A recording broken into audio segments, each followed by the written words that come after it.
É isso aí, nós estamos conversando aqui com o nosso federal do Partido dos Trabalhadores para Franca e região, Paulo Afonso, número 1347, hein? Paulo, a respeito da produção agrícola para Franca, para essa região toda aqui, que é pujante já, né, na produção agrícola, o que você pode falar para a gente lá em Brasília, de que forma que você vai ajudar esses produtores rurais?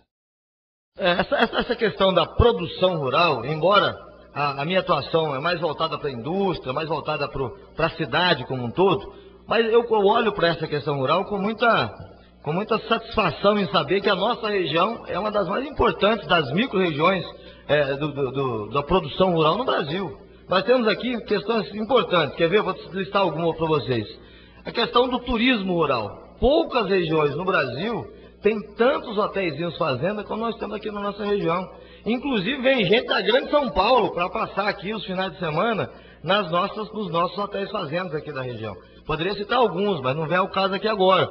Mas vou citar a Serra da Canastra como um todo. Está aqui pertinho. A gente fala de Serra da Canastra, mas está longe, né? Está lá em Minas Gerais. Não, está aqui perto. Então aqui na nossa região também tem muita opção de turismo rural. Os hotéis fazendas estão preparados para isso. E nós temos que fomentar essas experiências para transformá-las em hotéis cada vez melhor, para atrair um público não mais qualificado no sentido financeiro, mas qualificado naquele público que gosta do turismo rural, e aqui esse setor precisa ser desenvolvido. Uma outra questão que a gente acompanha pelas informações e sabendo das dificuldades, é os produtores rurais que compõem a bacia leiteira aqui da nossa região, que passam grandes dificuldades. E os atuais deputados não têm a mínima ideia que esses problemas existem e não vão atrás para ajudar a resolver. Então esse é mais um compromisso para que, junto com esses produtores, nós buscarmos melhores condições de produção do leite, de escoamento desse leite, para que eles possam ter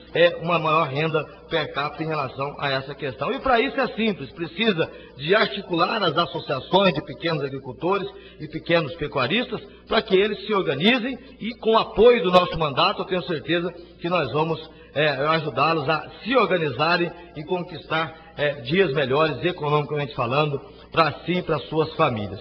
Uma outra questão importante também aqui para a região, que é importante a gente discutir, é a questão da cafeicultura. Sabe qual que é o maior exportador de café solúvel do mundo, Dedão? Você tem ideia?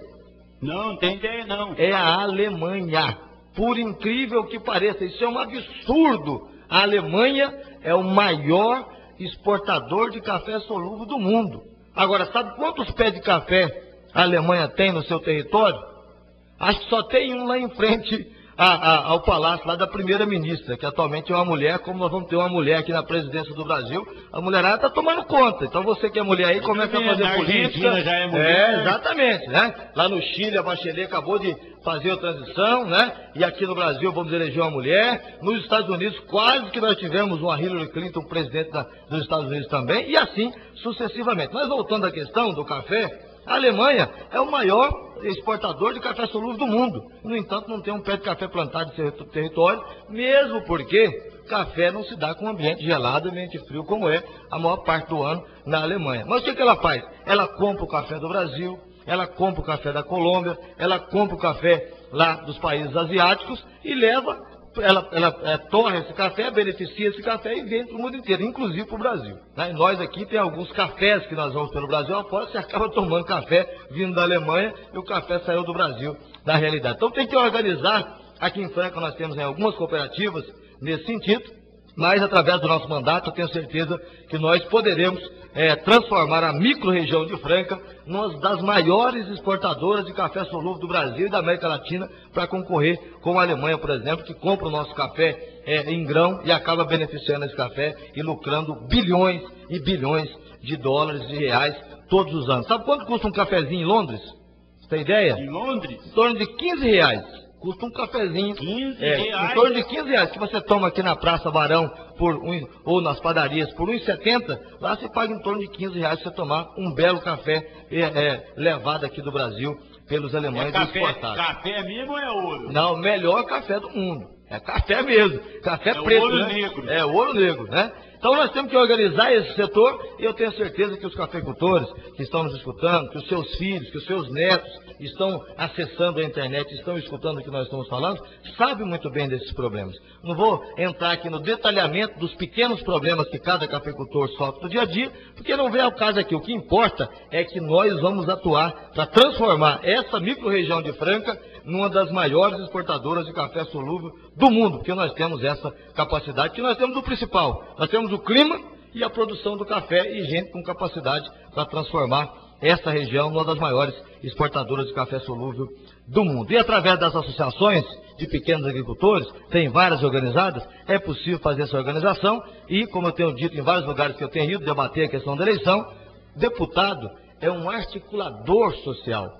Ele articula a sociedade para que essa sociedade possa evoluir naquilo que ela já faz. Não ficar inventando a roda. É só pegar aquilo que cada cidade já desenvolve e melhorar esse desenvolvimento. E essa questão do café é um exemplo claro dessa questão da produção rural que acontece em todo o Brasil e particularmente aqui na nossa Franca e na nossa região. Agora, e a questão fundiária, Paulo? Esse problema aí de ocupação de terra, assentamento, essa luta que o governo tem feito aí também, não é isso? Para poder dar terra para o povo, essa coisa toda. O que você pode falar a respeito disso para a gente? Porque pertinho de Franca mesmo nós temos acampamento dos sem terras, né? O caso lá da Boa Sorte, Restinga. Veja bem, eu tenho acompanhado essa questão fundiária, principalmente da luta pela terra no Brasil, há alguns anos, desde a minha vinda para o Sindicato dos Sapateiros, que eu tive orgulho de presidir por 3 mandatos, e ainda sou da diretoria, da atual direção, e agora estou na Câmara Municipal. Eu tenho acompanhado essa questão de perto, inclusive acompanhado os acampamentos e os assentamentos que surgiram aqui em Franca e na região no último período. Um exemplo claro disso é o 17 de abril, aliás, mandar um alô pro pessoal lá que está ligado na internet o tempo todo, que agora com o programa Luz para Todos do governo federal, desenvolvido por Lula e que a Dilma vai ampliar em todo o Brasil, todo o setor rural já pode ter internet. Antes não podia, porque não tinha energia, não tinha como ligar o computador, né? Agora tem como acontecer. Então, mandar um alô pro pessoal do assentamento 17 de abril, que está ouvindo a gente pela internet.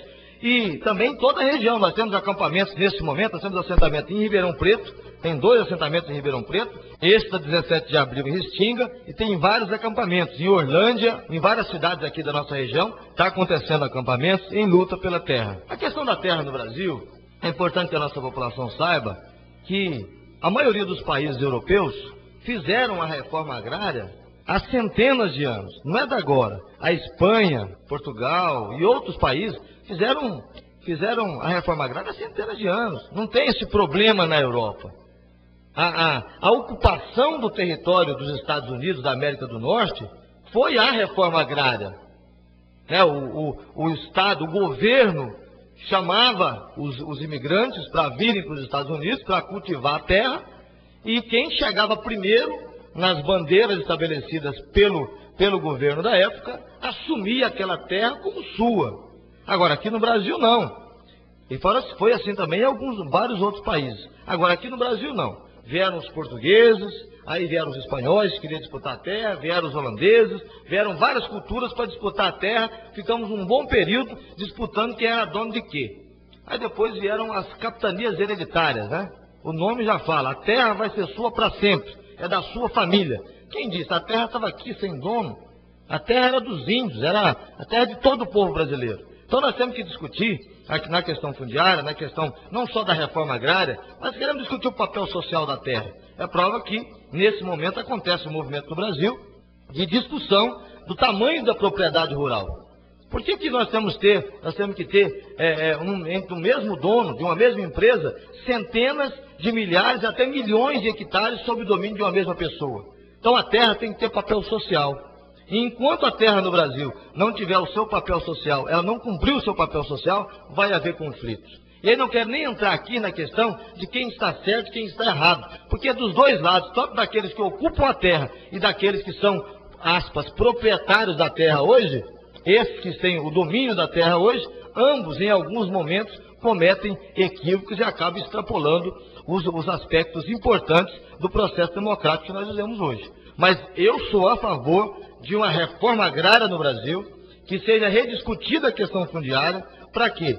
Para assentar milhares e milhares de famílias, Porque a maioria dos alimentos que nós comemos hoje, que nós colocamos na nossa mesa, equivocadamente, passa-se que é da grande agroindústria. Ao contrário, a maioria dos alimentos que nós consumimos hoje vem do pequeno, do micro, do pequeno, do médio proprietário. E aí nós temos que transformar esse país num grande país continental que ele é, com milhões e milhões de pequenos agricultores, juntos ou separados, produzindo alimento para a nossa população. Então a questão fundiária no Brasil está em debate, e o meu posicionamento em relação à questão fundiária no nosso país é que nós devemos fazer essa discussão, e nós estamos centenas de anos atrasados em relação àquilo que outros países já fizeram, como é o caso dos países europeus e até do próprio Estados Unidos da América do Norte. Portanto, você que é cidadão, cidadã, que vai votar, depois que elegemos a Dilma, nós precisamos cobrar dela um amplo programa de reforma agrária para que a gente possa colocar mais e mais pessoas no campo, produzindo alimentos de grande qualidade, de qualidade e de baixo custo para a nossa população. É isso aí, turma. Olha aí, ó. Dia 3 de outubro é Dilma presidente, é Mercadante governador e é Paulo Afonso deputado federal do Partido dos Trabalhadores para Franca e região, hein? 1347. Esse é o número de Paulo Afonso, o nosso federal. Quer que repete? 1347. Paulo Afonso! Para deputado federal. O povo quer mudança, tenha confiança, vote na liderança. Paulo Afonso 1347, repete 1347.